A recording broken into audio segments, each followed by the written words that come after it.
বাংলাদেশের প্রতিরক্ষা বাজেট বেশ জটিল। গত বছরের তুলনায় প্রতিরক্ষা বাজেট বৃদ্ধি পেয়েছে। ধারণা করা হয়েছিল 2025-26 অর্থ বছরের সামরিক বাজেট রেকর্ড বৃদ্ধি পাবে। তবে অন্তর্বর্তীকালীন জন্য তুলে ধরব স্বল্প প্রতিরক্ষা বাজেট থাকার পরেও কিভাবে আধুনিক সমরাস্ত্র ক্রয় করা সম্ভব।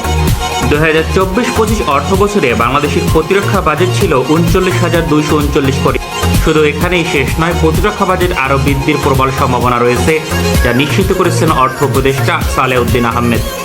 তিনি জানিয়েছেন এটি কেবলমাত্র প্রস্তাব করা হয়েছে, পরবর্তীতে জনগণের মতামত নিয়ে বাজেট পাশ করার পূর্বে তা বৃদ্ধি করা হতে পারে। গত বছরের তুলনায় চলতি বছর ডলারের ভ্যালু স্থিতিশীল, ফলে বর্তমানে বাংলাদেশের প্রতিরক্ষা বাজেট প্রায় $3.5 বিলিয়ন, অর্থাৎ প্রায় $100 মিলিয়ন বেশি। পাশাপাশি নতুন বাজেটে সমরাস্ত্র ক্রয়ের ওপর থেকে শুল্ক প্রত্যাহার করা হয়েছে। অতীতে প্রয়োজনীয় সমরাস্ত্র যেমন artillery, rocket launcher, anti tank guided missile কিনতে 5% শুল্ক দিতে হতো। এখন থেকে সশস্ত্র বাহিনীর সমরাস্ত্র কিনতে আর কোনো শুল্ক প্রদান করতে হবে না। বাংলাদেশের প্রতিরক্ষা বাজেটে 70% প্রয়োজন হয় শুধুমাত্র সশস্ত্র বাহিনীর বেতন ভাতা ফরমেশন পরিচালনা করতে। 20% প্রয়োজন হয় সমরাস্ত্র মেইনটেনেন্স এবং আপগ্রেড করতে। মাত্র 10% থাকে আধুনিকায়নের জন্য। এক্ষেত্রে 2025-26 অর্থ বছর তার ব্যতিক্রম নয়, অর্থাৎ $350 মিলিয়ন সমরাস্ত্র ক্রয় করতে পারবে বাংলাদেশ সামরিক বাহিনী।